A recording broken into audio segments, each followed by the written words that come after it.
Hi all, welcome to a very bulky version of Off the Post. We've got plenty to cover here and we're definitely quite excited because obviously we've got the midweek games, we've got the weekend games as well, but then there's like deadline day and there's just so much going on, so we're going to delve into every little bit.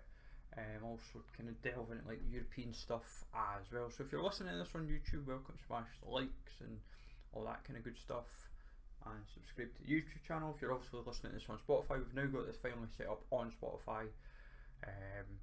I'm delighted that we've got it sorted. Took a wee bit of time just to get my head around it, but a few folk helped me out and we're delighted. So let's get into this.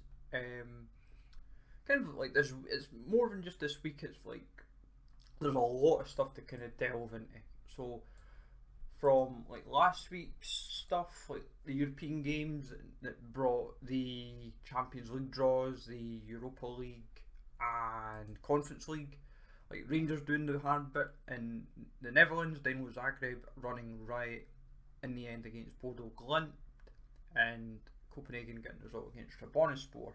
And what was quite impressive was, as people were highlighting, for Rangers it was like 12 years since they were last in Champions League. It was like 6 or 7 seasons for Copenhagen. Then with Zagreb was a few seasons. Maccabi Haifa was like 12 seasons. So it was like the teams that got through like the playoffs had all it'd been at least a few years for them. So and it was great to kind of see really, and it makes for like, if I'm actually honest, it makes for like good like viewing like for some of these teams, because you say to yourself, oh, that's some now through. So it's like they've had to dig deep. Like we know for like Benfica, like Plizen, Zagreb, they've been regular like in like the group stage over the years. It's like handy. It's always important to kind of know, like as well, that they do have. It does take them a wee bit of time to kind of get kind of through, as it were, like because they've got to kind of slog away, and it's not easy for them. So it's like they've got to like work hard to get into the groups in the first place, because they've got to go through so many playoff rounds, like qualifying rounds and playoff rounds and whatnot. And then for some teams, they lose out on whatever. So like, and it's always kind of like great. Sometimes you say to yourself, oh, it's good to see this team doing well or that team doing well, and you say to yourself, like, why? And some people will say to you, why are you interested? It's like, well, it's just good to see them doing well. That's all it is. I'm just being like a neutral kind of party, as it were, to it. But you can't please everybody at the end of the day. So basically, running through the groups for Champions League, if you obviously, unless you've been living under a rock, but yeah. So Group A is Ajax, Liverpool, Napoli, and Rangers. When I spoke about this on like socials and Discord and whatnot, I felt Rangers had a harder group compared to Celtic. It's not completely impossible, because I would say Rangers will say to themselves, well, we beat PSV, who are seen as the second best team in the Netherlands. Why can't we beat Ajax? Like, if they can get results at home against Ajax and Napoli, like Napoli is a work in progress to an extent, because they don't have Mertens, they don't have Insigne. Well, yes, they've brought in quality players. I'm not going to mention Kajavi. I can never say. I've still not nailed his name down, which is bad of me. But they've got Kim Min-jae now at the back, with no Koulibaly there. But they've got like Raspadori and it's Kavica Kvaratskhelia. I can never, like, honestly, I've been like, I get his name in my head and I'm like, let's try and pronounce it, and I never get it right. So I'm always kind of off. but obviously they brought Sirigun as an extra goalkeeping option. But for me, when I look at the Napoli team, it still holds a lot of the old, like, not necessarily the older guard, but it's like players they've had for a good few seasons, and some of them were part of like title race, like title challenges or European challenges, and it just faded off. But they've still got good depth within the squad. Is it good enough to like challenge for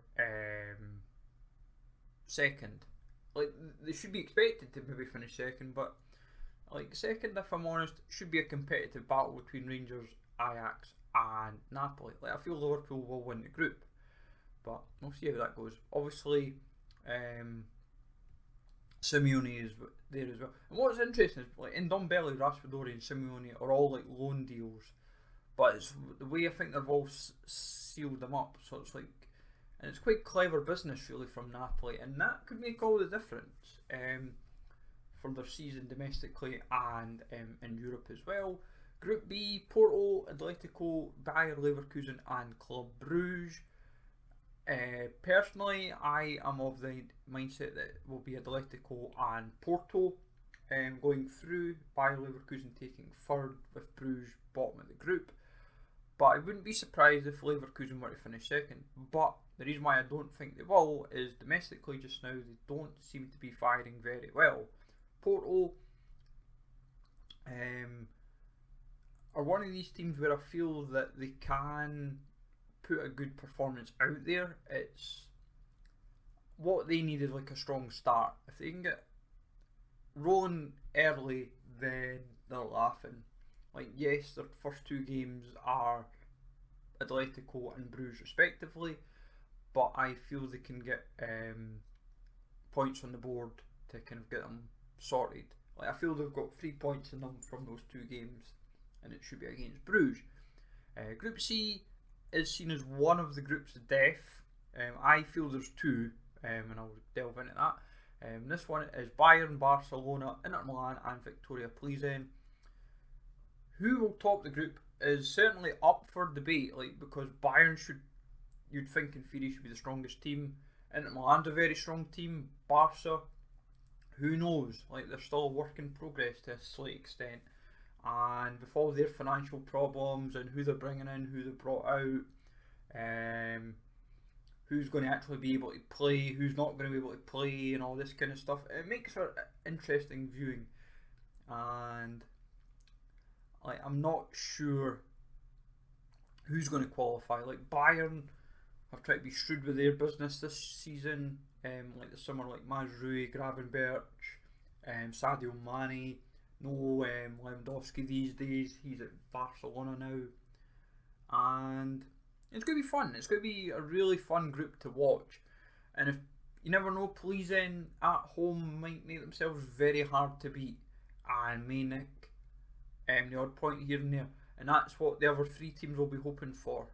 That between them, they'll be like, oh, I'm hoping Inter drop points to Plzen. That might be Barca's mindset because they maybe try to think of second or whatever.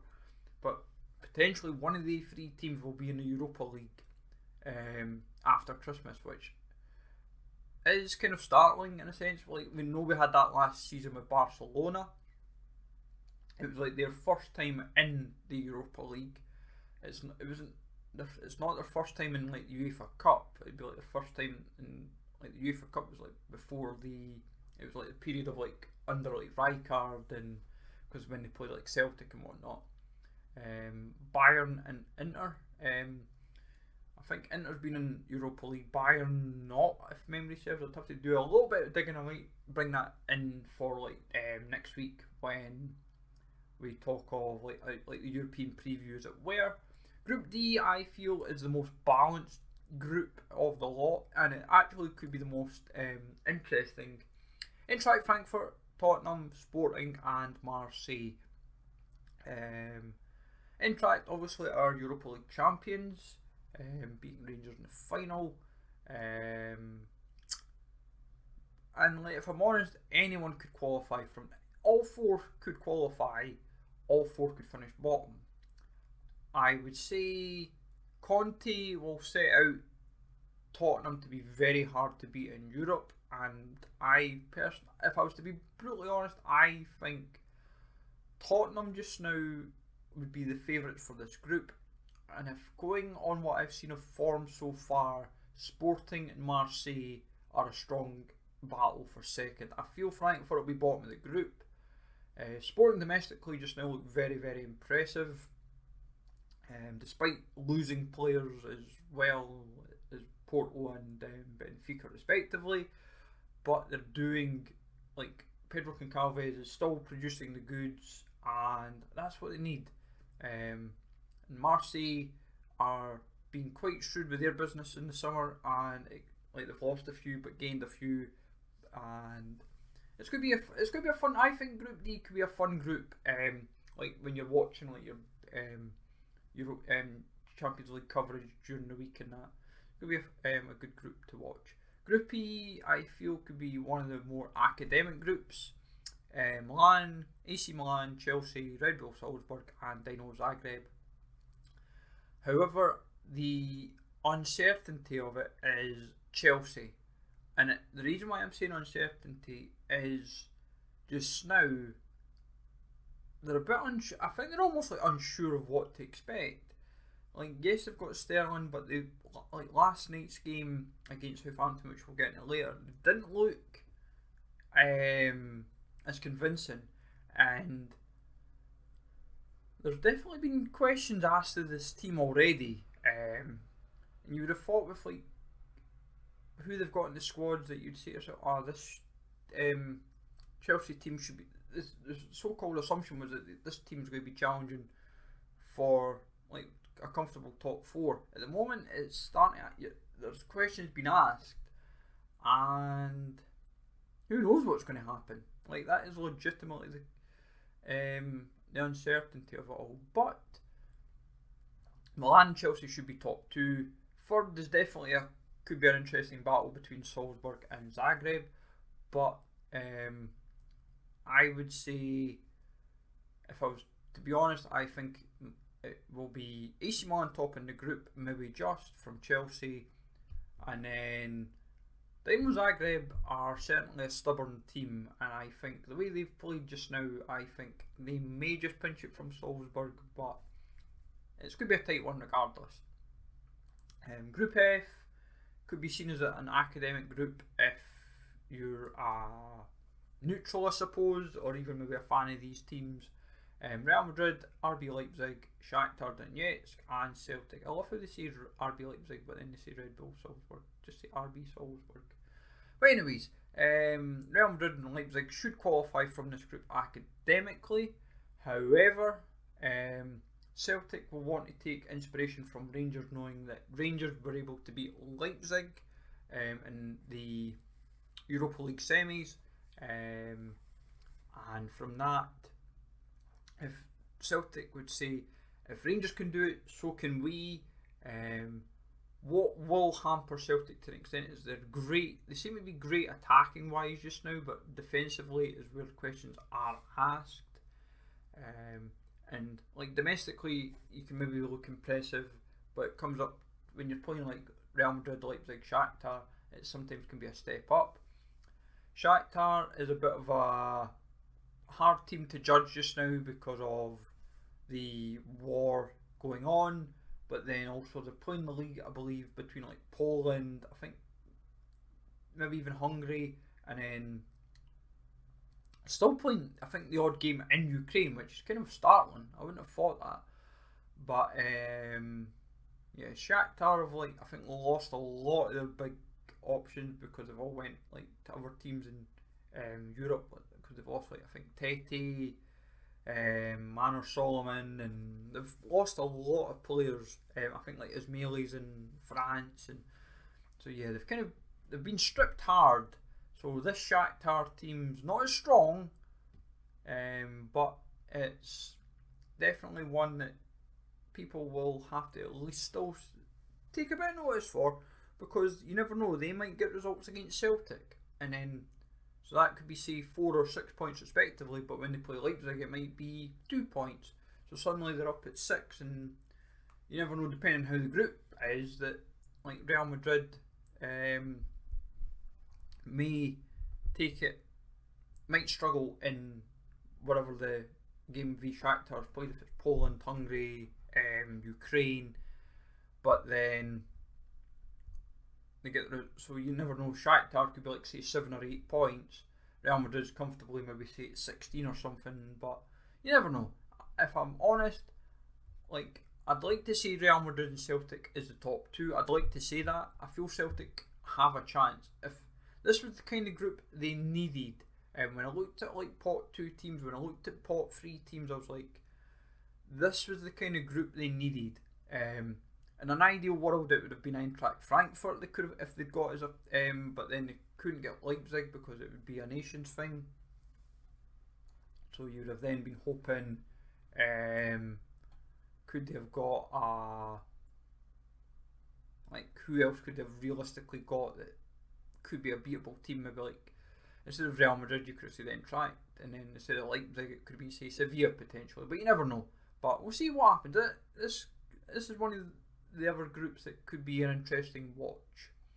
Group G, in theory, could be academic. At the same time, it's one of these groups, it could be an interesting battle. Man City, in people's eyes, should run away with this comfortably.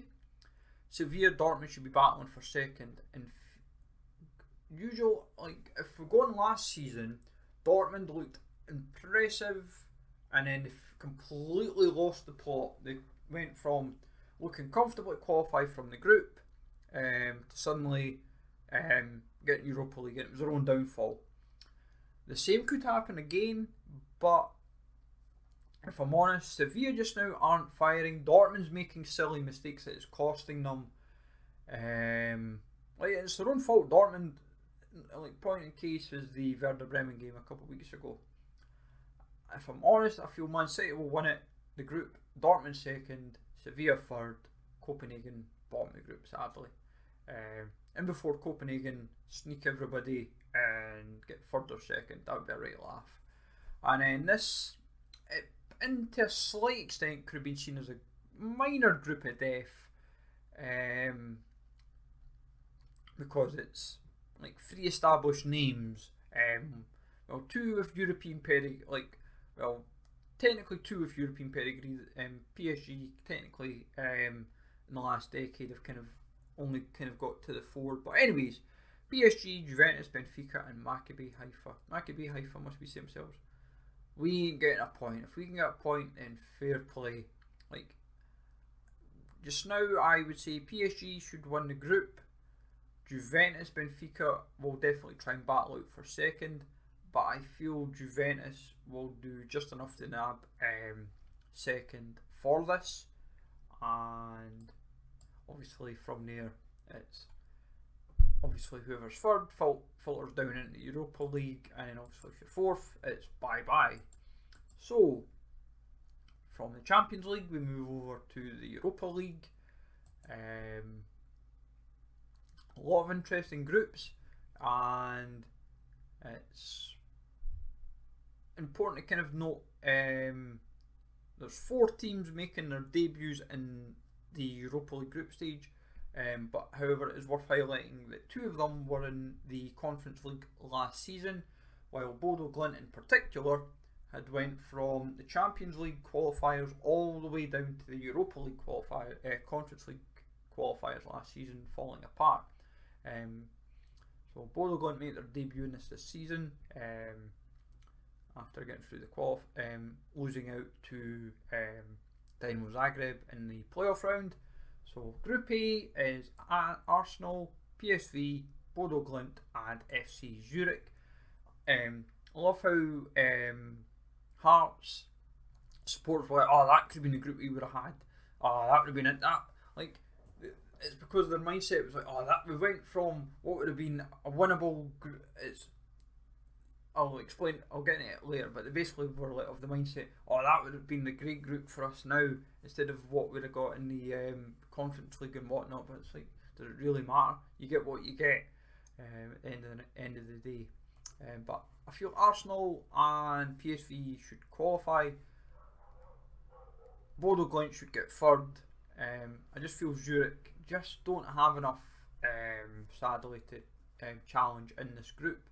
But Arsenal at the moment, I think, will be looking to make a statement and set themselves as potential winners of the competition from this. Make an early statement, as it were. Because you'd rather try and qualify to the round of 16 rather than like the round of 32, which is the knockout round playoffs. You'd rather give yourself an advantage. Top of the group, it's a lot less pressure on you. That's what's a good incentive, I feel, of topping the group. You're not playing for second. Obviously, but that's what's quite good. If you're even getting third, you've still got something to play for. Group B is quite a balanced group for 3 of the teams, but I'll delve into this one with the last team in the group. Is Dynamo Kiev, Rennes, Fenerbahce and AEK Larnaca. Larnaca, nobody I think expected them to make the Europa League.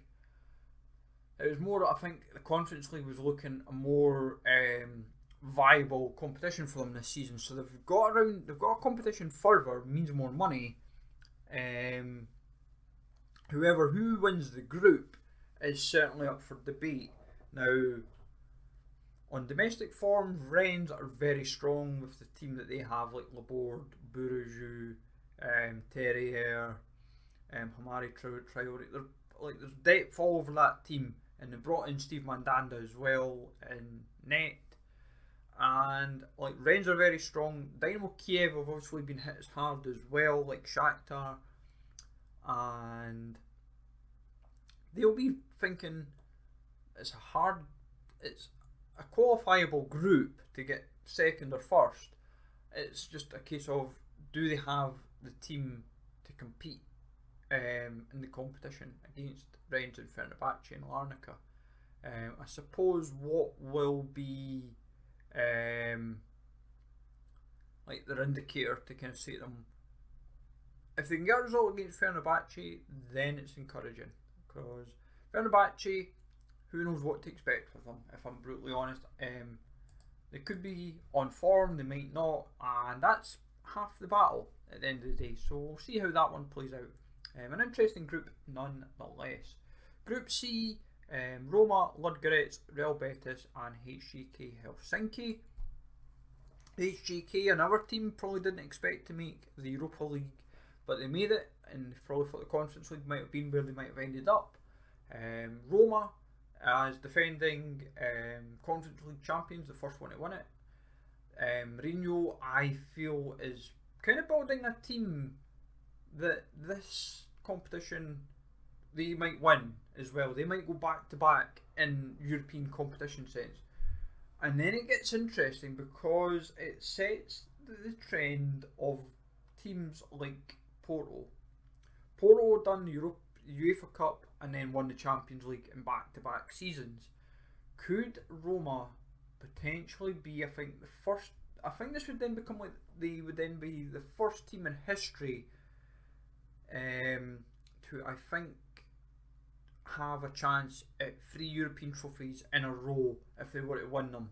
And I think Roma could, looking at the competition for the teams that is in the groups just now, I think Roma will comfortably win this group. Betis will be second, and Ludogorets and HJK will definitely battle out for third, but I feel Ludogorets are just a little bit too strong for third. I feel Roma will top the group comfortably in the end, but they are out there with the ambition to say, right, Mourinho's going to go out and try and win this competition. I get that feeling, and then next season everyone will be saying, maybe this time next year, my word, Roma could be on cusp of like European history, and it would be, and that's the thing they would talk when they do the draws. They would say, and Roma potentially looking to be the first team in like European history. I'll double check it, and I'm maybe going to it for the European preview. I meant to do that kind of homework on that, so I'll have to go through like European Cup, Cup Winners' Cup, UEFA Cup,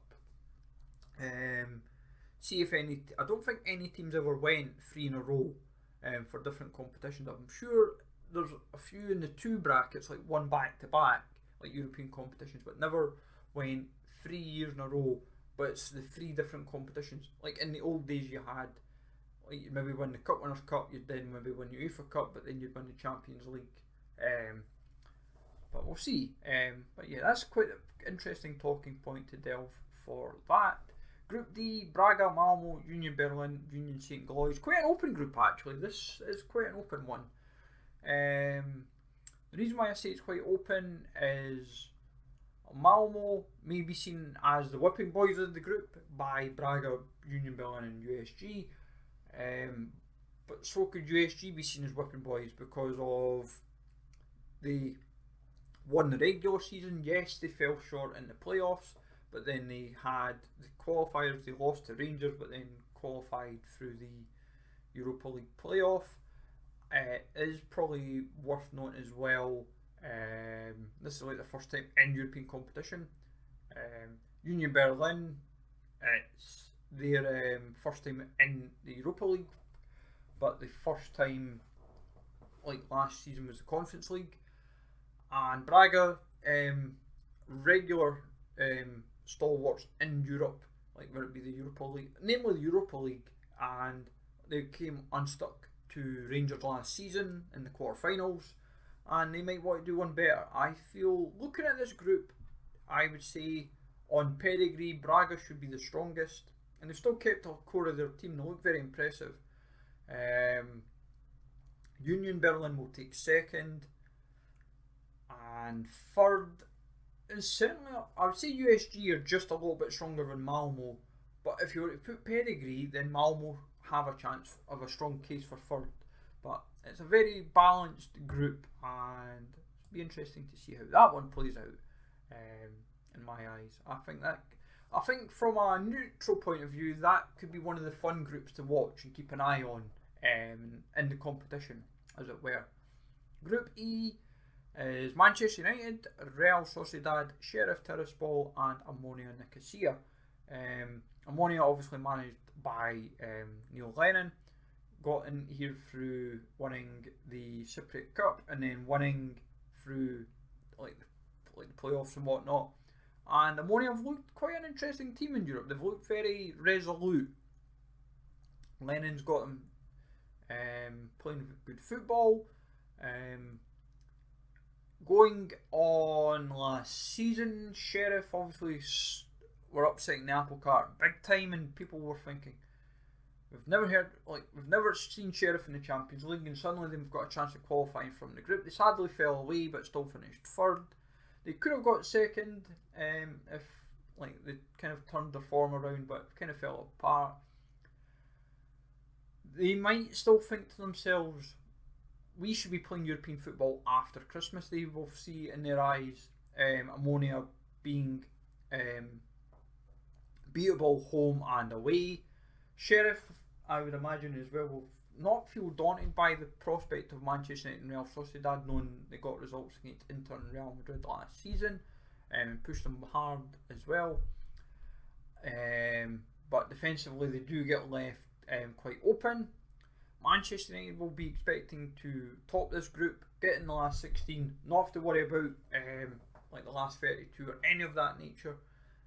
They will want to be going out there and trying to win this competition this season, get a trophy, not make a muck-up of a couple of years ago when they lost the final. But realistically, this should be Manchester United and Real Sociedad top 2. Group F, Lazio, Feyenoord, Midtjylland and Sturm Graz. Lazio being quite shrewd with their business in the summer, same as Feyenoord, and if I'm honest, both of them could definitely top the group, and I genuinely mean that. Feyenoord, obviously Conference League runners up, and were very impressive on their run in the entirety of the Conference League last season. Cyril Desser's been scoring goals for fun, and so far domestically they've brought in a lot of players. Yes, they've lost Senesi, they lost Sinistera and Cyril Dessers, but they've improved all over the pitch, and they're still trying to improve before deadline day, and I think Feyenoord might just edge this group, despite the likes of Lazio squad having like Immobile, Milinkovic, Savic. There's still like question marks within that Lazio team because they can look impressively, maybe say domestically, one game, they might go into Europe and they're not firing. And like match day 1, Lazio Feyenoord, that's going to be who's setting the benchmark early. Both will be first and second in the group in my opinion. Midtjylland will take third, Sturm Graz will be bottom of the group. But I feel this is one of those ones that's going to be an interesting battle. With Midtjylland as well, it's worth noting if they lose, if Evander's transfer goes through, it is worth noting it is 31st of August for all I know. Like last night was talk of Rangers or Galatasaray, and it looked like he was going to Rangers according to Turkish media. According to like other media, it sounded like he was going to Galatasaray. Obviously, it might be signed, sealed and delivered possibly by the time this is live, or might be not at all, and that could make all the difference for Midtjylland as well. Group G is another of these like open groups, and if I'm honest, there's two others. Like the last group as well is a very quick open group. Group G is Olympiacos, Qarabag, Freiburg, and Nantes. Now, the reason why I'm saying it's quite open is Olympiacos domestically run away with the league. But this season, in Europe especially, they've looked pretty awful. They've looked very, very bad. Like they should have been they realistically should have been in the group stage for the Champions League. Didn't happen. Lucky make the group for this in the end, with a bit of effort, but they should still have enough to kind of get through the group on experience, solely because Freiburg and Nantes don't come, like Nantes is their first time in the Europa League, but Freiburg rarely get in Europe. I think this is like the first time for at least over a decade in Europe. I think it was the days of like Papis Cisse, I think, when he was firing them in like goals and whatnot. But yeah, it's been a wee while for them, like properly in Europe. I mean, so like I'm sure it's like I want to say like 2013. It was like 2013-14 season. I'm sure was the because it was like about like 20, like that period when like I think Papis Cisse had just left before then, but it was the season like that season after was when they were kind of on a good little run, as it were, kind of like an established like top half side in like the Bundesliga. But their European pedigree isn't as like big as say like Olympiacos, even Qarabag for that matter. Qarabag jump between like the Europa League and the the Champions League. Obviously one of the like seen as like the biggest Azerbaijani like team, and like they do spend a fair bit of money to try and get the team competitive, and while it is very heavy on Azerbaijani players, when they do try and bring non like Azerbaijani players in, one of them, fun enough, an ex-Hibs player, and Zubir, briefly played with us for like a season or two, but as I said, their Champions League is where they've been kind of like established really the last few seasons. It's more or less the they'll be like they'll either make like the playoffs or whatever, but they'll also make the actual main group stage, which they've done on a few occasions, and it makes for like an interesting like battle, really, as it were, for them to say, right. And people sometimes say, "Oh, Qarabağ, who are they?" But they get on with it, like just because of who they are.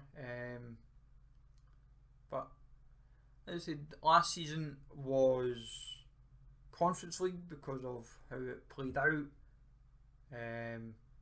They got beat in the last 32 season of for reference, their last kind of foray, as it were, in like the Champions League. They do generally say to themselves, if we make the groups of the Champions League, it's they know for once it's oh, we've made it. And it's they were unlucky to lose to Pleasing, because you thought, oh, this is going to be their first time in basically a good few seasons, because it was the 2017-18 season was the last time they actually made it. But they've generally been in between Europa League, and it's a real challenge for these teams to kind of compete, really, not just say financially, but it's also that they've got to put a team that's strong enough to compete in this kind of level, as it were. But for this group, as I said, because it's quite open, on paper it could be a Freiburg Nantes top 2, but could easily be Olympiacos Qarabağ top 2.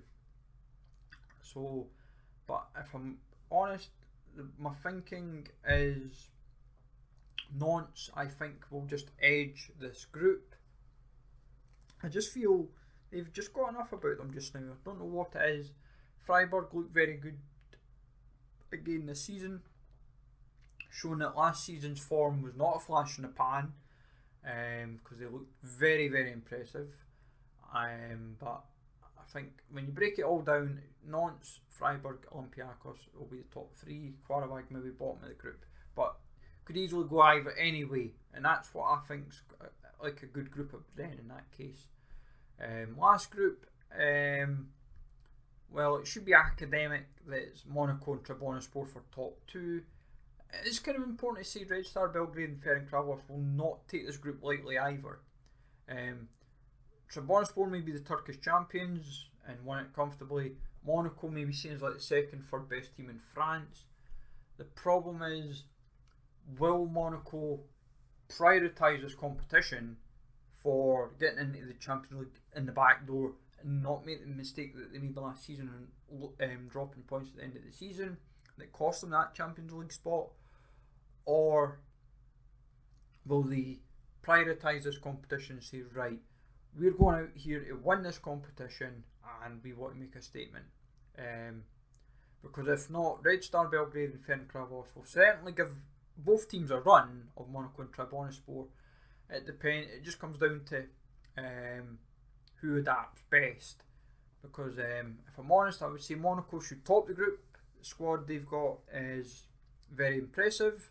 Sometimes it does flatter to deceive. Yes, they may have lost Tchouameni, but they've still got that main core of the team within, and Trabzonspor have improved where they've needed, and it's a very experienced squad in general. But Red Star Belgrade and Ferencvaros will certainly try and at least battle for third, but also hope and pray that second is an option as well. As I said, third gets the Conference League, so there's still something to play for. The Europa Conference League is, I'll keep one eye on this simply because of Hearts, see how their group goes. But for this, there's quite a few new teams in making their debuts.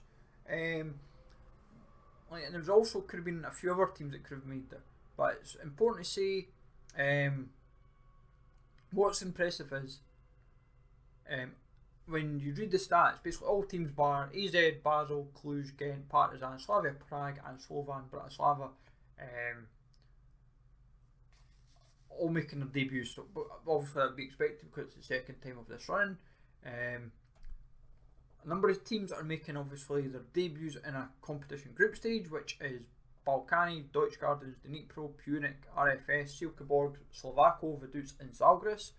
And it is also worth noting that Balkany, Vaduz and Zalgiris are the first teams from Kosovo, Liechtenstein and Lithuania to respectively play in a UEFA competition group stage. Because in Lithuania's case, Kaunas used to be an established name, but they never ever made like group stage. Yes, we've had them in like UEFA Cup, but this is obviously a group stage, never happened. Vaduz have came close on a few times, and this everything's just clicked for them with draws, and they had to dig deep in their against Rapid Vienna, and Balkany have just gone about their business. So like fair play to like these teams just kind of getting through, because I think what was most impressive was like Vaduz beating Rapid Vienna. They did the hard work, and then they did the hard work even more to kind of get them through, which makes all the difference. And like Linfield, if you followed that game, they could have been the first Northern Irish team to qualify, I think, for a European competition. What was all the more impressive was that like in Linfield's case, they were basically into like the 120th minute when they looked like they were going to be qualifying, and then scored their own goal, lost in penalties, and it was a disaster. But from there, obviously, 8 groups as usual, like all the other competitions. But Group A is Istanbul, Besiktas, Fiorentina, Hearts and RFS. When I was reading social media, when it came to all the groups, Hearts were of the mindset that this is an easy group for them, that they're going to qualify from this, they're going to top the group, they're going to make a statement, and they're going to mean business. Like, I like the enthusiasm, but you're playing the 7th best team in Italy, but also in Fiorentina they have improved in like the firepower department. Jovic is now part of that team. Jovic will be looking to make a statement with that team. He wanted to put the Real Madrid kind of transfer behind them and say, look, didn't happen. He wants to show the form that got him to the dance. That's what he wanted to be proven, saying, I was at Frankfurt, had one scary season of form, let's try and make it happen. Istanbul, Besiktas, the last few seasons have become an established name in European competitions. They should, in theory, will think to themselves, well, we've been in the Champions League very recently, we've been in the Europa League, why can't we top this group quite comfortably? And that's the way they will be looking at it.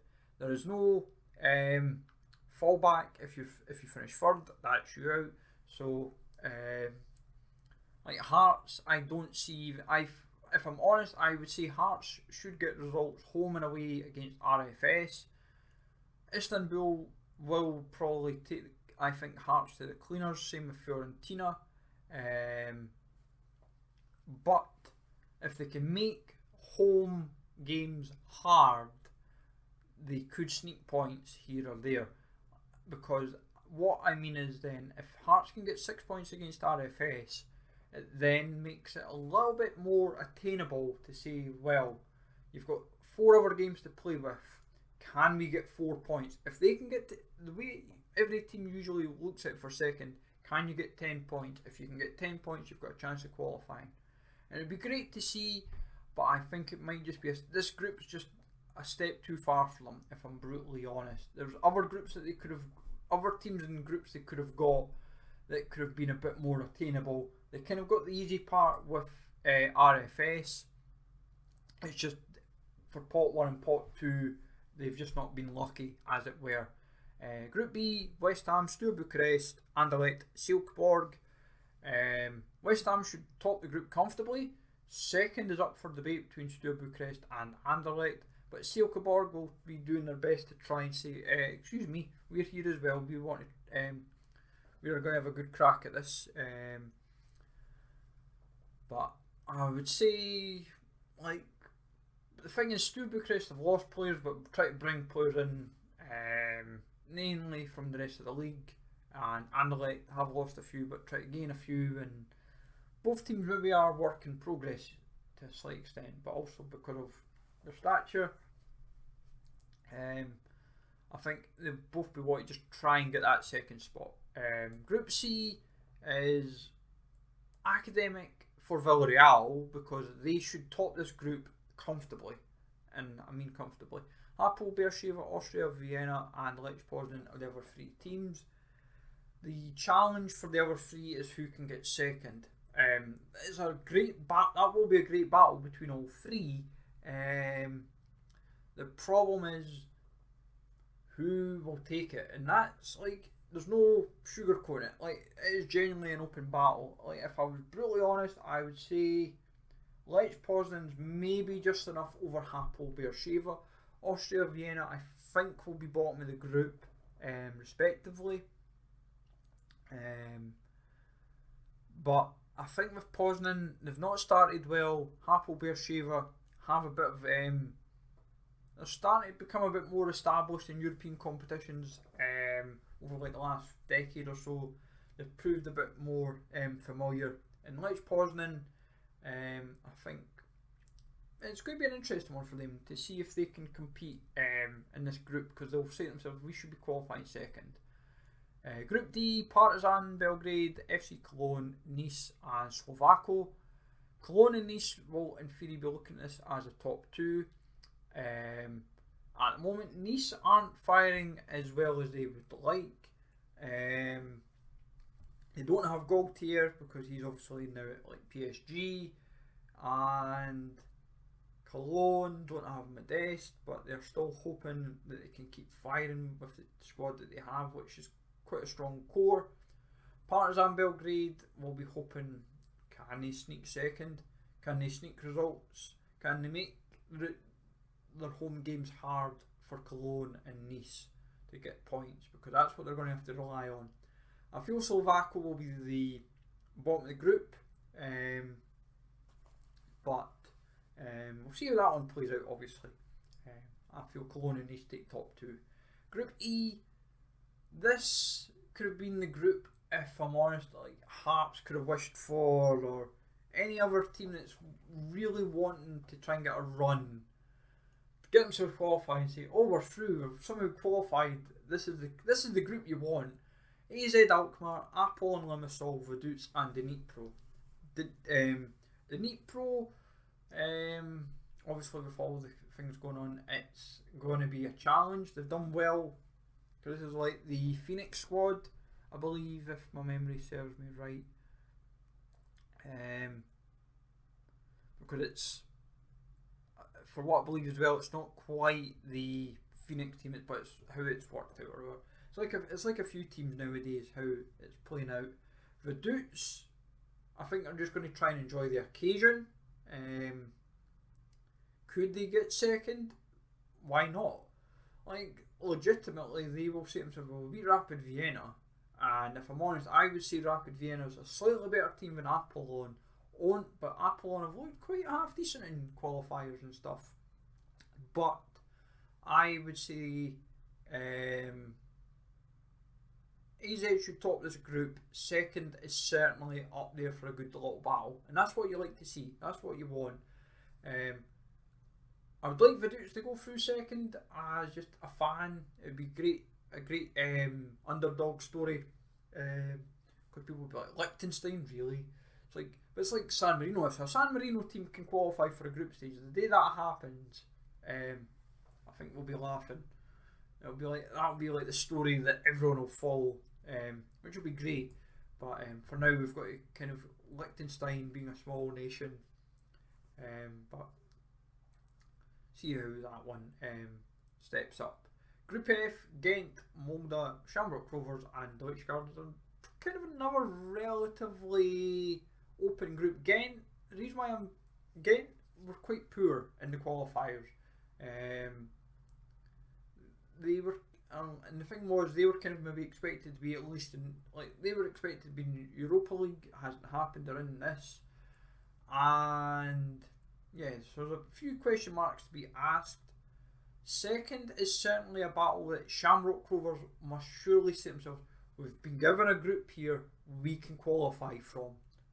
And that's the way they've got to look at it. They've got to say to themselves, we can beat Molde, we can beat Deutsche Gardens. Ghent's maybe a step above, but we should be trying to get results home at least against Molde and Deutsche Gardens. And you make your home ground a tough ground to be in, you've definitely got a chance. And it would make a great, it's like Vaduz, it would just make another great story as well. It was like a few years ago when Shamrock Rovers made the group stage. It was like the first Republic of Ireland team to do it, under Michael O'Neill. I'm sure it was Michael O'Neill that did it. I'm sure it was Michael O'Neill. That's what made it all the more impressive.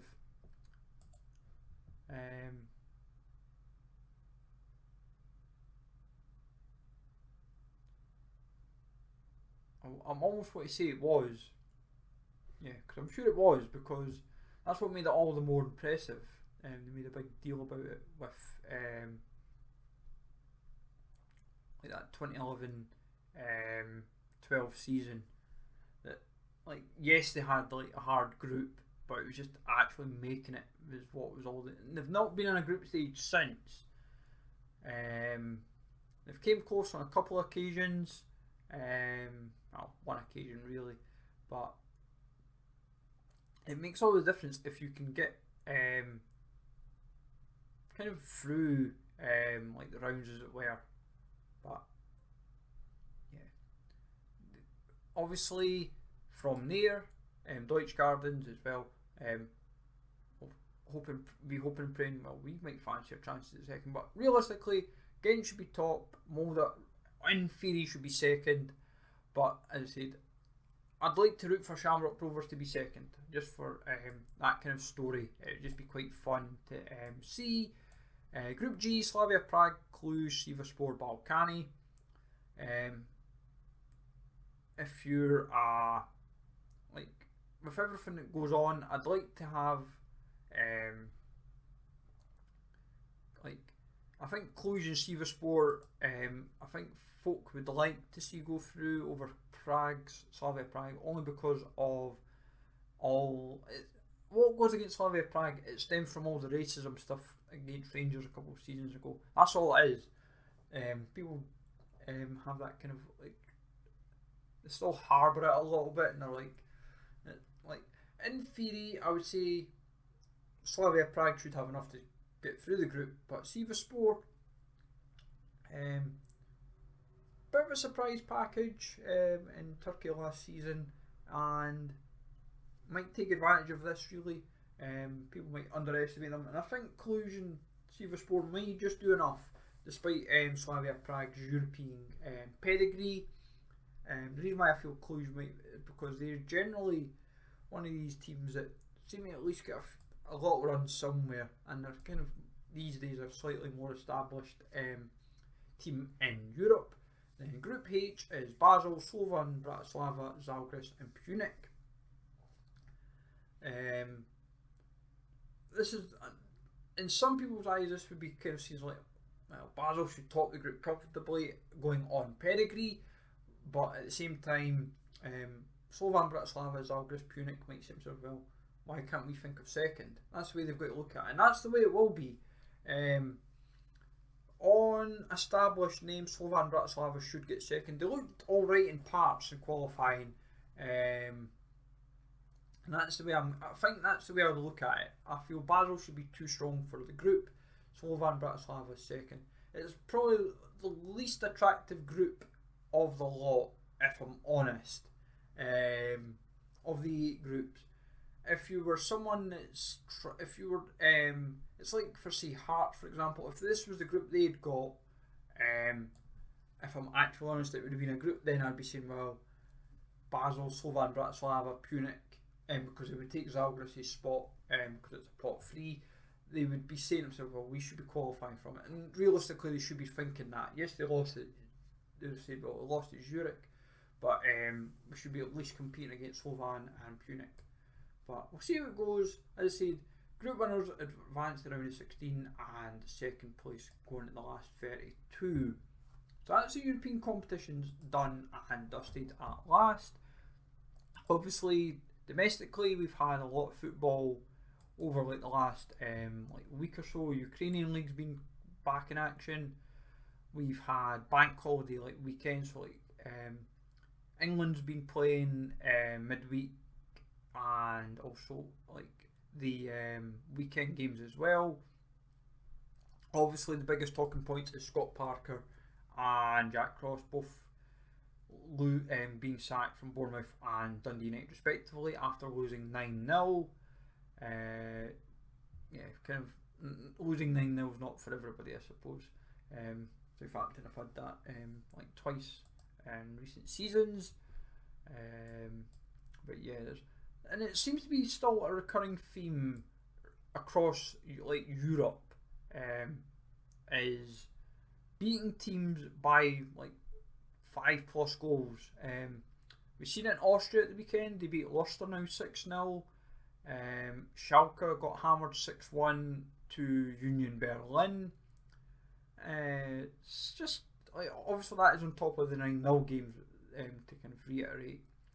So it just kind of shows, it's like last week when we had the 7-1 from PSG to Lille.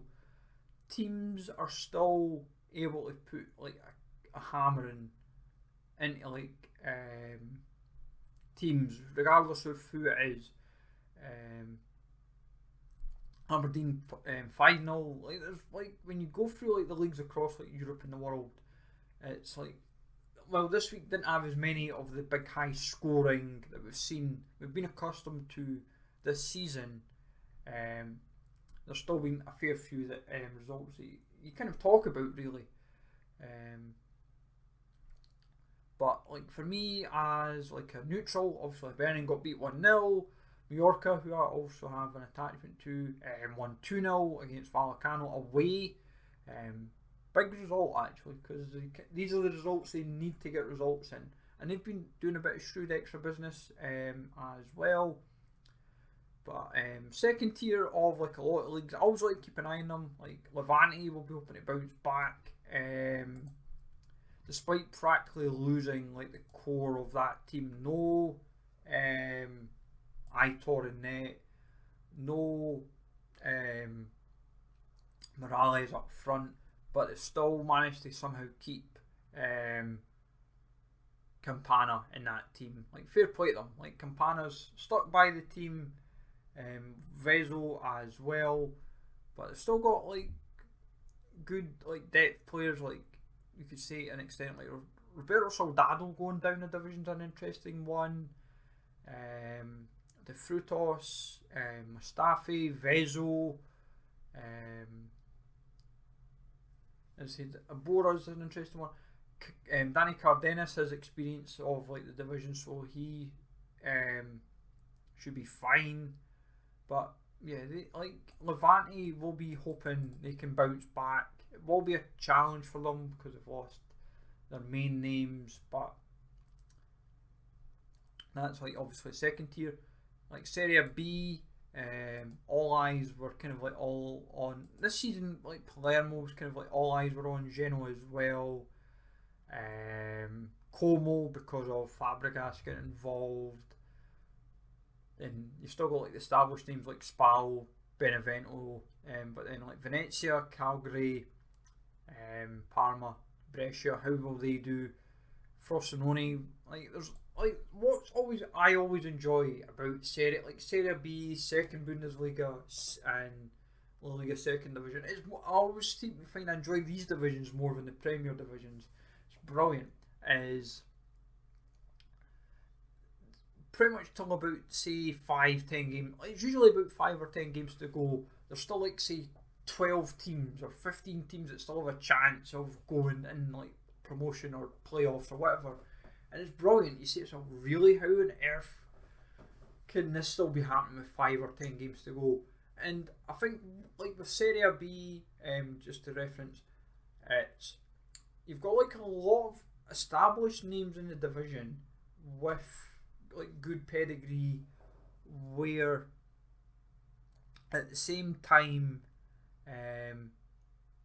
some have got like established Serie A credentials, but they've also got like established like Serie B credentials. So when you break it all down, it's like Ascoli, Genoa even, Regina, Frosinone, Brescia, Bari, Parma, Palermo, Venezia, Cagliari, Benevento, Spal, Perugia,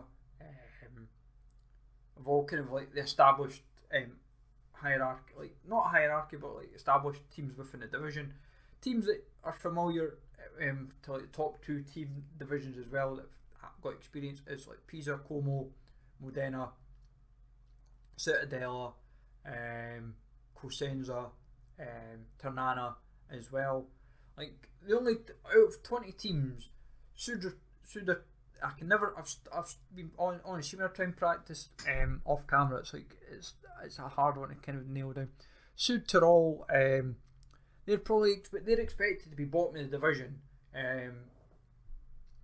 but when you've got like 19 other teams that realistically could possibly be fighting for promotion, it's great to see, and especially when you've got like 8 teams, like top 2 is automatic promotion. But from 5th to 8th is obviously the playoffs. 3rd and 4th get the semi-final. So there's quite a big depth within it. Obviously, from a second Bundesliga perspective, Hamburg is the one team that everyone constantly always refers back to. Like, for pretty much since they've went down, they've bottled going up that many times. It is like, it's become a running joke now. It's like kind of startling, really. But in terms of like, not necessarily just the established teams, but the teams that like have kind of like say an expectation of challenging for promotion, when they look at it, is like Paderborn, Darmstadt, Hamburg, Heidenheim, Dusseldorf, Holstein Kiel, Hanover, St. Pauli, Nuremberg, Arminia Bielefeld and Gruer Fürth. That's who should be, in their eyes, will be expecting to be challenging for promotion. Like Kaiserslautern, Hansa Rostock, Karlsruhe, Regensburg, Sandhausen, Magdeburg, Braunschweig. They'll probably all be hoping to say to themselves, well, if we can stay up, we're laughing, but at the same time we know at least 2 teams are going down. Gruer Fürth, obviously, starting the season pretty badly, 3 draws, 3 losses. Doing a little bit better than they did last season, I suppose, after 6 games, but they don't want to be in a rut as well. They kind of don't want to be going from Bundesliga to second to third. They don't want that kind of bad run going on them. That would be all they kind of need. But it's going to be like an interesting season ahead. In terms of what teams will set themselves out for this season, because of like we're so used to some of the more established names doing their business, but at the same time not quite say firing to maybe how expectations are. Like the one division I've kept an eye on to an extent, and I find it interesting how they're performing, is Wuhan Freetowns. They've played 15 games in the league so far this season. It might be 16 by the time this goes live, but also depends when but at the same time their next game's not till like next week. They've played won 14, drawn 1 from their 15. Their squad isn't in theory say the strongest, but where they've kind of got established names, if you follow them I should say, is Stanku, Markow, Wallace, Admilson and Davidson. Like, Davidson went from the Turkish League to the Chinese League, and he was an established face in the Turkish League. With Alanyaspor, last couple of seasons, looked very, very impressive. And he was steadily consistent in the Portuguese League, with like Guimarães and Chaves respectively. But he's obviously thought, let's go to China, and he's just kind of made like the transition very well. And Wuhan just pretty much running, not necessarily running away with the league, they're only a point clear at the moment, but they are very strong in terms of what's set out by them, really. And like, they're winning games pretty comfortably, but it makes always quite an interesting viewing how these teams perform. Going over to Germany, the one game I wanted to talk about, and that was Werder Bremen Frankfurt. What I found funny about this game was this nearly had another situation of Werder Bremen sneaking a point, or a result I should say, because obviously they got the 3 when it was Dortmund's case. They nearly done it here. It was 3-2 at half time. They went 4-2 down. They snuck it in the 92nd minute. They nearly snuck it again at the end. But it was one of those games where you'd be saying to yourself, I honestly can't believe that this could be like what Werder Bremen's doing this season domestically. It makes for good viewing, I suppose, but you say to yourself, how on earth is this happening? Like, season after season. But yeah, it's obviously the hammering of the weekend, on top of the 9-0s.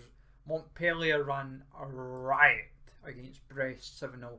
Like, France just seem to be up there with England of saying, well, we want to make, you have made a statement this week, we want to make a statement.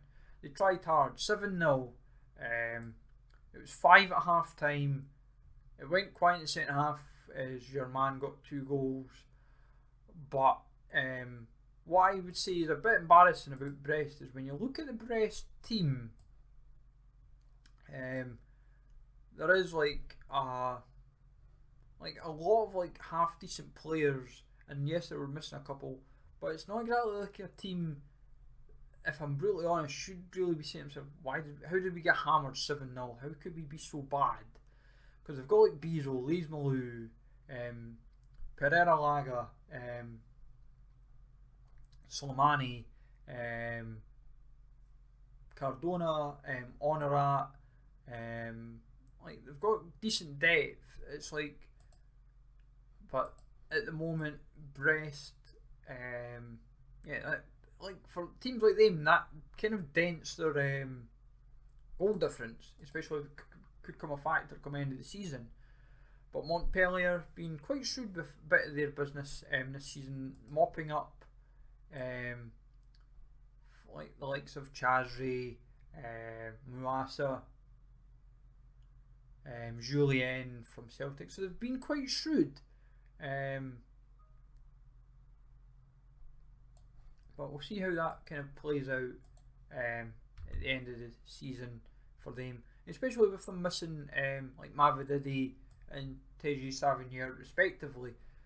So there's definitely, like, Montpellier, if they were consistent, and that is like the important word, because they lost to Auxerre a couple of weeks ago, like a week and a half ago, and that was kind of like the result. If they'd got a result against Auxerre, like the PSG game, we knew like that was going to be a sticking point for them. But you see, well, 4 games, 9 points, it's just early benchmark for Europe, and that's what they should be. Like Montpellier, if they were consistent, could challenge for a European spot. Like when I'll go through all the divisions, that's what I usually like looking at. You say to yourself, Montpellier should be expecting better, if I'm honest. Like Strasbourg last season were unlucky to miss out, but it is worth highlighting as well for France this season. What they're doing for relegation is 4 teams get relegated from like Liga. I think it's the bottom 3 get relegated. I think I'll double check it for next week, possibly. saying that it's easy enough to double check. Well, I'm sure, like with Liga, it's more a case of what they try to do is trying to change up the league, as it were.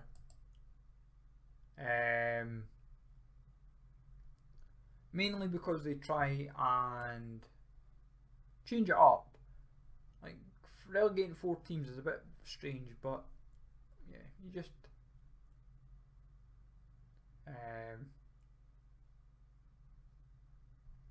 but I've actually I knew I'd made the notes here. It was because of they're going to an 18-team league with like no playoffs. So, which is quite interesting. I'd have stuck at 20, but yeah, I don't make the rules.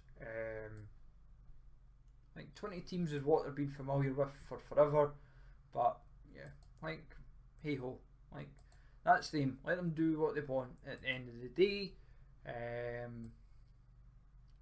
Each to their own. Obviously, Monday had a lot of football, as we said, with like England especially. Like the non-league had front and centre, as it were. Like Wrexham, obviously with Wrexham, it's because of their documentary with Ryan Reynolds and Rob McElhenney. But Wrexham just not really. Well, what I mean is they are firing because they're second, but they're not top of the league, is what should be expected for them, I think. Chesterfield just kind of being a bit of a stumbling block for them at the moment, but we'll see how it plays out as the weeks and months progress. Obviously, if you had, like, unless you were hiding away somewhere, we've obviously had like Premiership, Championship was like last night, Serie A, and a lot of this is because the midweek games is because of the World Cup. So try to get as many games in just now, before like World Cup. Like what was like out of last night's games, the ones that stood out obviously was Fulham getting a result against Brighton, which I didn't think a lot of people thought would happen. Thought Brighton would still look quite comfortable. Southampton got a result against Chelsea, but also then, for me in my eyes, St Etienne getting a 5-0 victory against Bastille last night was quite startling, especially with how poor St Etienne have been so far this season. Like, in terms of poor, they were like bottom of the league from the get-go because they had a minus 3 point deduction, but it took them to the 6th game to finally bag a win. But 5-0, and Crasso played his part in 5 goals, 4 goals, 1 assist. I think contribution wise that could be the highest of the season so far, because I don't think I've seen beyond 5. But anyways, from there, obviously Roma setting out further their stall to challenge for the title. AC Milan came unstuck against Sassuolo. Dybala 2 goals very impressively last night. At the moment, obviously Roma have had that hard game out the road of Juventus, and like what's important to note as well is the teams that Roma have had so far. The Salernitana game was a bit of a struggle. The Cremon's game was even more interesting because Cremon's just worked hard and just made Roma struggle to kind of break them down. Roma was just nip and tuck, especially when Juventus had scored a second but it was chalked off for VAR. But like they've got Udinese at the weekend, they will be saying themselves, we can make a statement to say, let's build up gap early. And people are thinking, because this is like Mourinho's 2nd season, could this be what do they make a focus? Because Roma would love to win the league, be their first in like 20 years, but like Inter established, and others will fancy their chances, and it just makes for great viewing. Really, that's the way I always look at it. Like when I kind of set out like the predictions at the start of the season, I was saying to myself, realistically, when you looked at the title race, I thought, oh, it's maybe a five team race, because you thought Roma, Inter, AC Milan, Napoli, Juventus would be your 5. Lazio, Atalanta, Torino, Fiorentina, Sassuolo are probably the teams that are just going to fall a bit short, but they're still going to be competitive for like those European spots at least. Atalanta, you don't want to wish that in a sense, because I'd quite like Atalanta to be challenging, but it is what it is. Obviously, for tonight's games, it's just the remainder of like Championship, Premier League. Liga is centre stage this tonight with all their games. Same for Serie A getting plenty of attention, and then obviously like Eredivisie gets a bit of attention with PSV. But yeah, and obviously if you've been watching the early games, obviously Kawasaki Frontale won 4-0 in the early game in Japan this morning, looking very impressive yet again. They obviously haven't been as impressive as last season, where they went basically unbeaten. Yes, they've still got 6 defeats on their record, but they've still been the most consistent team in the league at the moment. But yeah, the Japanese league is like the biggest talking point is talking of the Japanese league is Vissel Kobe. Like Iniesta could be getting relegated. Who would have thought that? Who would have thought that? Just the way it goes at the end of the day. That's really all it is. But yeah, that's kind of that. But yeah, the good thing is, and I think this is what's important to highlight if you're a fan of football, just now between now and like the World Cup, there's like not really going to be like a night off really of football. Like, every day just feels like there's at least one big league has a game, whether it be the Premier League, whether it be Serie A or Portugal or MLS or whatever. There's always one league somewhere. Like maybe say every day you've always got something to fall back on as like a top 5-10 league to kind of sit back and enjoy. Obviously Leicester Man United is the Thursday game, with 2 games in Italy in Serie A on Thursday night. But Alkmaar is the MLS gets quite the front and centre for Thursday night, or during the night for like UK audience. If you are in Scotland, you've had the League Cup Tuesday night and Wednesday night to kind of get your teeth into.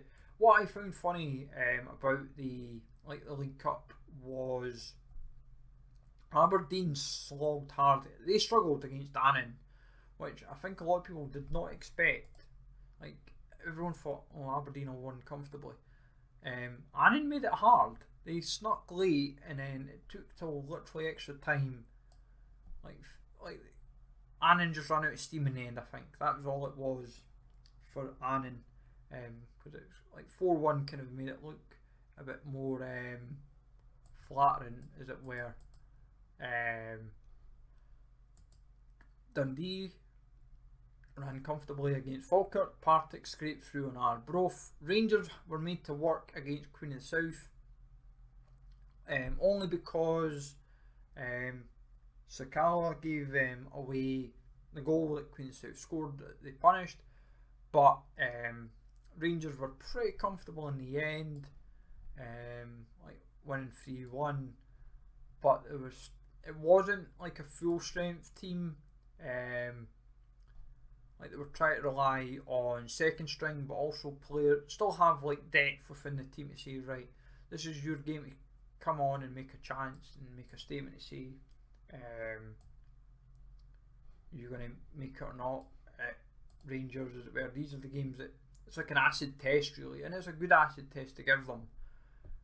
But yeah, like that's what I always quite like is the like at this stage of the season, most of the leagues, like well the lesser leagues as it were, in some people's eyes, they all have like their cups just now, and it's good to always keep an eye on, whether it be Poland to Russia to Scotland or wherever else in the world that's got a cup going on just now. But obviously tonight's games: Hearts, Kilmarnock, Livy, Dundee United, Motherwell, Inverness, Ross County, Celtic. I can't see them doing 9-0 again, but I would say Dundee United, will they turn up against Livingston, because this is the kind of ideal game for them after sacking Ross? Will the team decide to turn up? But Hearts, if I was honest, I would say 3 home wins. I feel Hearts, Livingston, Motherwell will go through, Celtic being the 4th, but time will tell come like 9:30 tonight. Obviously coming to Friday's games,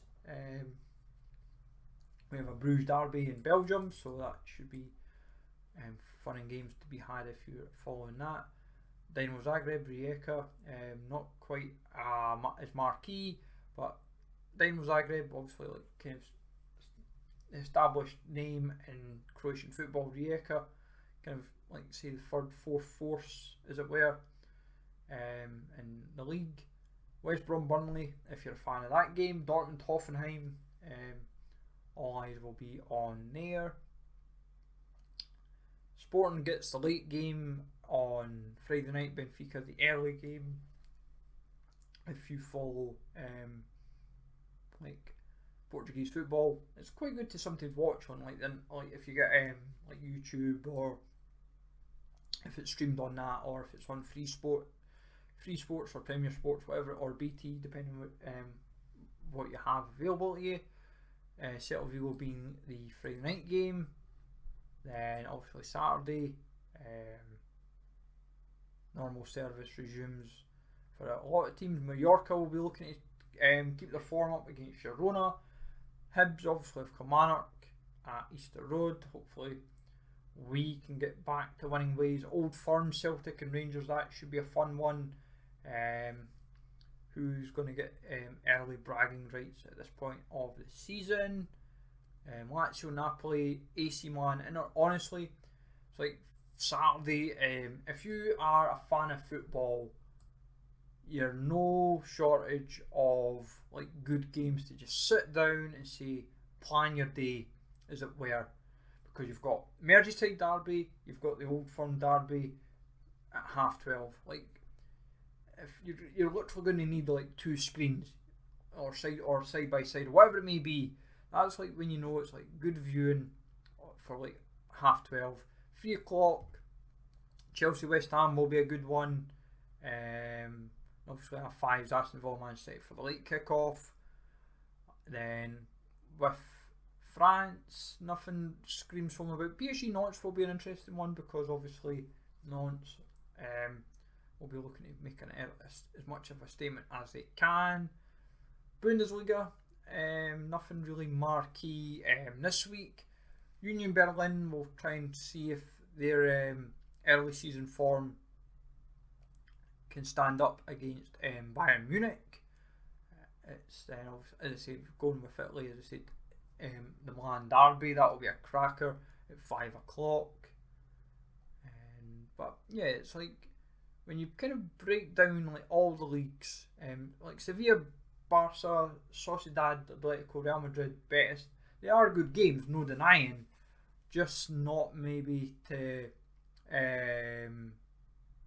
some of the other league standards, as it were. Like Sevilla, Barcelona has some weight, I suppose, but all 3 games, definitely, all 6 teams deserve respect, because they're probably like the 6 best teams near enough in Spain, which is a way to look at it.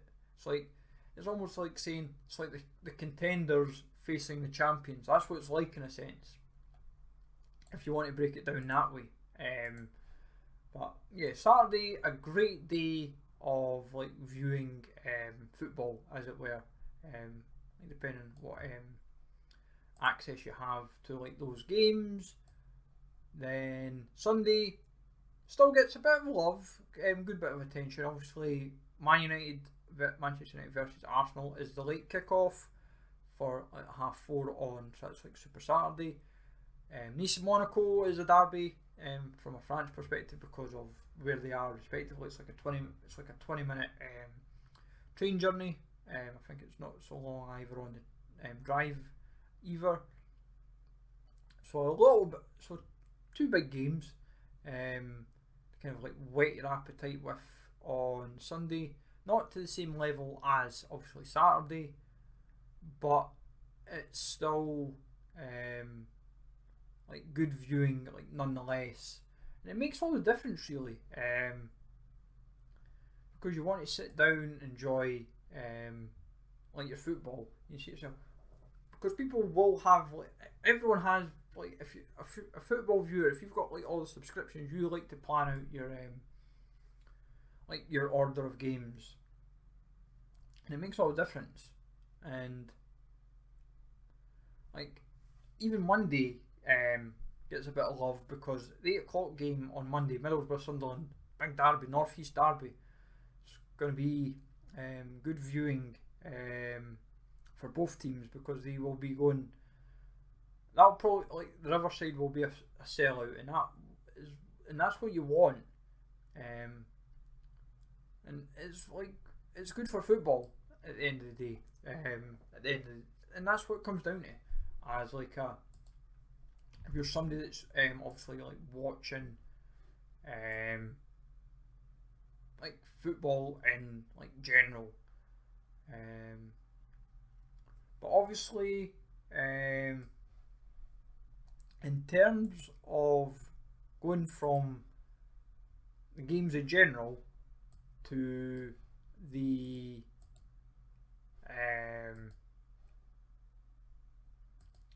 like who's been doing their business, it's worth noting transfers has been given like its fair like share of love as well.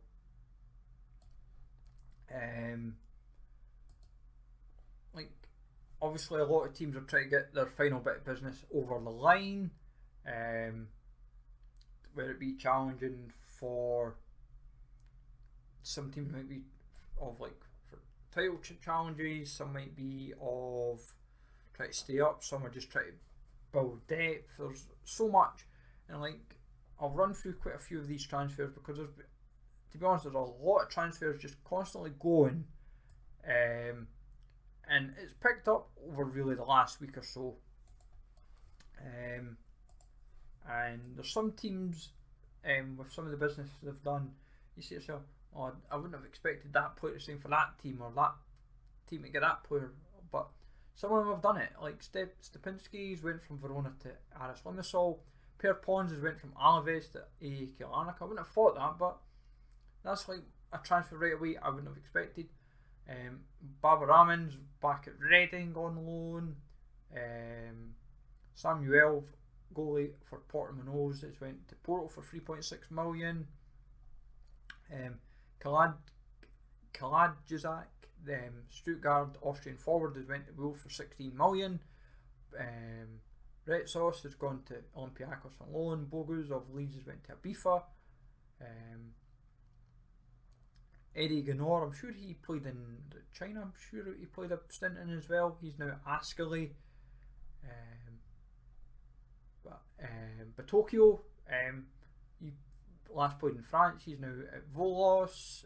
Lamprouz went to Excelsior. They're doing a bit of business there, which I know a few people aren't. Like Excelsior's obviously, like some teams you say, well, why are you spending money if you're not going to, like, they're trying to stay up at Excelsior, but at the same time you say, well, why can you not rely on players within your team? Do you not have faith in them? Which is a bit of a shame at the end of the day. Cornelius went back to Denmark for 5.4 million. He's had a bit of a strange career in the end, but away it goes. Joe Caruj joined Valerenga from Genk. Mergim Berisha's gone from Fenerbahce to Augsburg on loan. A bit of an interesting one that, but see how that goes. Mami Biram Diouf went from Haitarispor to Konyaspor. Sigerchis went to Ankakargru. Fabian Ruiz, 20 million to PSG. Ohi Omonjofo, 1.2 million to Brøndby from Red Star. Formerly a prolific scorer in Norway, so he's got experience of like Scandinavian divisions. Calvin Stengs has joined Antwerp on loan. From Nice, kind of fall from grace. Dario Saric has joined Palermo for 1.5 million, but a big serious spend there. Balud, serious spend from Feyenoord, as we mentioned in the European group reviews, 5.4 million. Ansa Farad, been about, he's now at Omonia after leaving AEK Athens. Nicolas Marichal has joined Dynamo Moscow for 3.8 million. It's like people are throwing money here, there, and everywhere. Some of the teams you say, like, partly where you think you're getting, where are they getting the money from? But it's like fair play. Boving has joined Sturm Graz for 2 million. One Conduit has joined St Etienne for 450. Jordan Lefort joined Paris. Bright Ari Mbe has joined Hanover on loan from Bayern Munich. Philippe Vizou joined Sheriff. Diamata has joined Nek Nemengen on loan from Espanyol. Nek's really giving it a good go, so fair play to them. Try to get depth everywhere. Regulon joined Atletico on loan from Spurs. Sepp van den Berg joined Schalke on loan from Liverpool. Zaruri joined Burnley from Charleroi. If you've seen his little video, reveal video that Burnley did, they used the card scene, like the Bateman, Paul Allen. It's a great little. I always love when people use that. It's brilliant. So it's like Burnley have really went to town with some of their reveals. So it's been quite good. Like, so fair play to them. Joshua Zirkzee joined Bologna for 7.6 million. Caravelli joined Servette from Besiktas. Nathan Ngumu joined Toulouse, went from Toulouse to Borussia Mönchengladbach for 7.2 million. That's like some of the business that's been done by some teams. It's like it's a big spend. Renato Stefan joined Lugano, like, which is a bit of a strange one for 675 from Wolfsburg. You would think Stefan, with his pedigree, maybe end up at Basel, the young boys, but no, he's went to Lugano. But fair play to him, each their own. Anthony's transfer, 85 million. Aslak Wittries went from Alkmaar to Ludogorets. Hudson Odoi went to Leverkusen. Yusuf Konis joined Ajaccio. Guido Carrillo went to China on a free transfer. Harry Winks is on loan to Sampdoria. Christian Romero's transfer been officially confirmed because it was like loan to buy, so he's like £45 million Tottenham have spent. Ibrahima Waji joins St Etienne for 900,000. Some free transfers. El Masoudi joined Emin. Quinteros has joined Real Zaragoza. Rezais went from Leuven to Tractor in the Iranian League. Damien Letalax went from AEK Athens to Torpedo Moscow, which is a bit of an interesting one, but is what it is. Vitinho, former wonder kid that used to be in the Russian league. I used to love trading with him back in the day. He went from Flamengo to Ettifaq, so he'll be back in FIFA for 23. Yaremchuk went back to Belgium for 14.4 million. Went from Benfica to Bruges. Sofiane Diop has went to Nice for 20 million from Monaco, so that's a bit of rivalry bidding. Patrick Berg went back to Bodo Glimt from Lens. Siku Gassama went to Racing on loan. Mejbri and Taif Chong, I think it was. There were a couple, like Birmingham have made like a couple signings from Man United. Malik Foz joined AC Milan for 6 million from Schalke. Like, honestly, it is like unbelievable bit of business like across the board that's been going on. Samaras went from Sitar to Real Ave. Felix Goetz has joined Rotwest Essen on loan from Augsburg. Bit of business I liked was Cadabert joined Mallorca £360,000 loan apparently is the fee. So from Lyon. And Carabao is a proven player in the league, so I'm quite surprised to let him go. So, but he was very impressive for them. But he did drift off a little bit, but even then, it wasn't like one I would say I'd be overly disappointed by. But like Mallorca's got themselves a good winger in my eyes, a good forward option. Lucas Paqueta, 38 million from Lyon to West Ham, fair play. Danuik needs to Salernitana for 4.5. Damien Michaleski's Whistler Proc to Gruer Firth. Moses Diamonds joined Beveren for 315,000. Bjorskins went from Hereford to Feyenoord on loan. As I said, Feyenoord is up there with Nottingham Forest, I think, for the most amount of signings. Maybe even Stuart Bucharest have made a lot of signings. Kufres went from Spartak to Clermont Foot. Nicholas Eliasson, 1.8 million from Nimes to AEK Athens. He would be somebody a lot of teams I'm surprised haven't went for, because he's good proven pedigree in the top two divisions. Christoph Kubica, Gornik Zabri to Benevento for $1 million. Alex Mighton joined Sheffield Wednesday from Nottingham Forest. Sean Kleiber went from Ajax to Utrecht. Ross Barkley is now a free agent. Talk of him going to Celtic possibly. Felix Afena-Gyan has gone from Roma to Cremona for 5.4 million. Alexander Sorloth went from Leipzig to Sociedad for 1.3 million on loan. Sorloth's just an interesting one, how his career's kind of not really went to plan. Philippe Kenny, Bandermaspor to Besiktas for $1 million. Andrea Campono to Steaua Bucharest for $1 million, 1.3 million. Cutrone to Como, I believe that's a permanent deal for what I understand. Pedro Mendes gone from Sporting to Ascoli for 450. Nicolo Moro's gone to Bologna for a loan on 1.3 million. Renan Lodi 5 million from Atletico to Nottingham Forest. That was seen as very, very good business. Alvaro gone from Marseille to Al Nassr on a free transfer. Cavani's joined Valencia on a free transfer. Felipe Salcido's gone from Genoa to Abba, in the Saudi League. So his years of being in the Italian leagues is kind of over. Belotti has joined Roma on a free transfer. That will do a bit of shrewd business for them. Rafael Onyedika, Michelin to Club Brugge. Ludogorets have signed Pedro Henrique from International for 900,000. Oritsis Kimor Tortosoglu gone from Heracles to Hearts for 360. These were start of the week deals. This is how I know where we're at now in the timeline. Stephen Colker free transfer to Karagumruk. Adama Diomande has gone from Al Arabi to Odds BK, formerly in England, if memory serves, and a few other teams. Kind of a bit of a journeyman.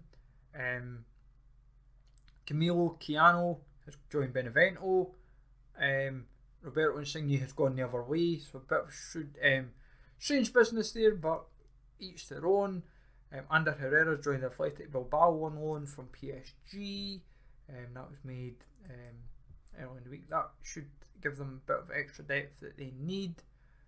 Usual Hang has joined Forest for 3 million, but then went on loan to Olympiacos. Each their own. Jose Sad gone from Ludogorets to Rio Ave for 180,000. Mario Maitaj has gone for 2.7 to Lokomotiv Moscow from AEK Athens. Bogdan Planic 1.6 to Shabab Dubai from Maccabi Haifa. Isaac Hein has joined Hellas Verona for 2.9 million from Deutschgardens. This one was a mental transfer, this one coming up. Rasmus Hodgland from Sturm Graz to Atalanta for 15 million. I was quite surprised in that one. That was one that kind of surprised me. Hibs getting Ryan Schofield on loan from Huddersfield after Kevin Dabrowski's injury. Neil Mopey has joined Everton for 10 million from Brighton. Gavirin has gone from Everton to Trabzonspor. Christian Tell's now joined LAFC as a free signing, obviously after leaving Betis. So MLS getting a bit more depth further. Then obviously the deals that some of these deals that I'm going to mention, these were the ones that were kind of made like weekend late last week. Kind of wrapping it up. Alexander Isak, 63 million from Sociedad to Newcastle. Phil Bongonda from Genk to Cadiz for 2.7 million. Barak gone from Hellas Verona to Fiorentina for 1.3 million. Like Verona's getting stripped bare, but Fiorentina try to strengthen up. It's business deals like that is it makes all the difference really. Like for certain teams to kind of compete. Jordan Lukaku joined Ponferradina on a free transfer, kind of fall from grace. Keita Baldaio joined Spartak Moscow on a free signing from Calgary. Thomas Lennart Olsen gone to Lillestrøm from Shabab, and Milik has gone from Marseille to Juventus on an £800,000 loan deal. So plenty has gone on, and as I said, this was a super juiced one this week. I kind of knew we'd be delving a lot really in terms of where we're going. Like obviously come deadline day, people will be trying to get like deals over the line to kind of compete still, but like time will tell at the end of the day. Like for me personally, obviously,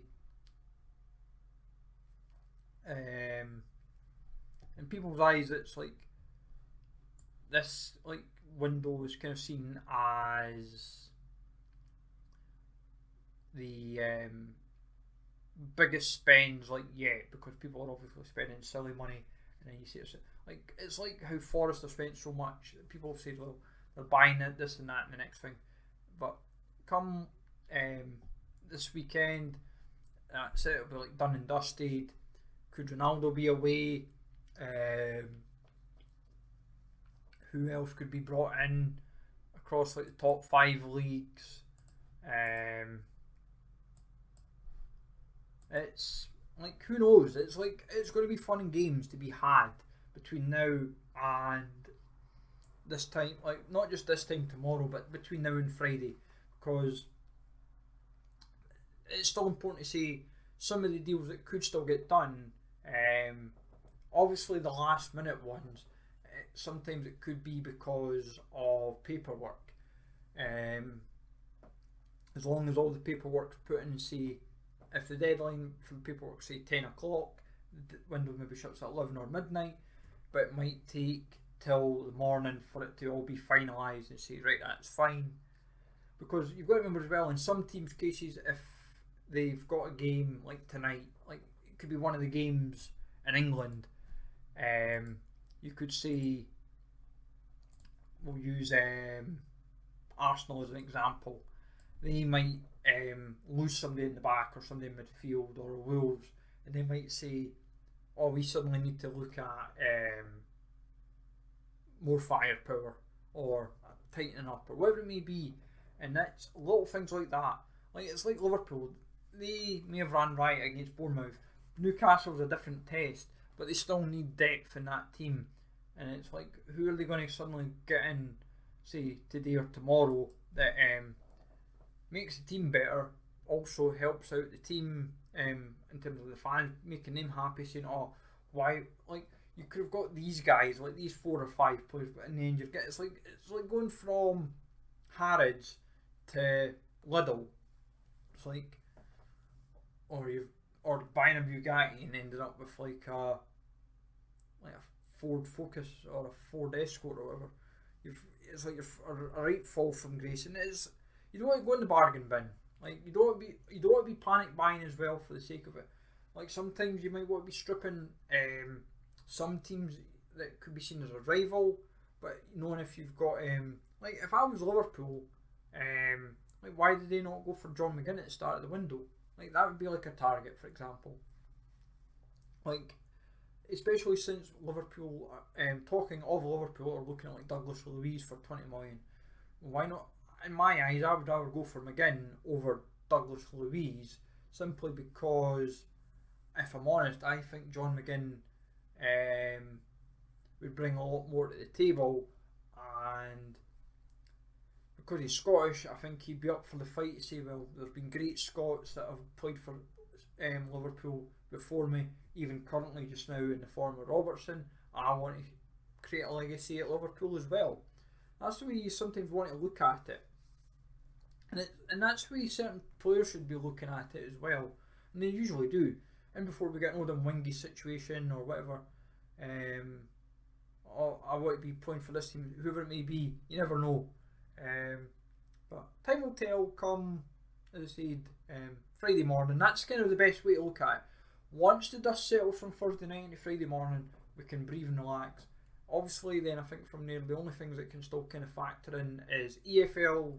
I think still do like their loan dealings for a little bit, and then the free agents, if there's any free agents still kicking about, if there's been maybe say paperwork, or if teams have been looking at a player and they've maybe been training with them, that they've said we want a wee bit more time, get maybe like closed door games, get stuff done that allows the team to get a bit of an idea if the player's good enough for the team or not.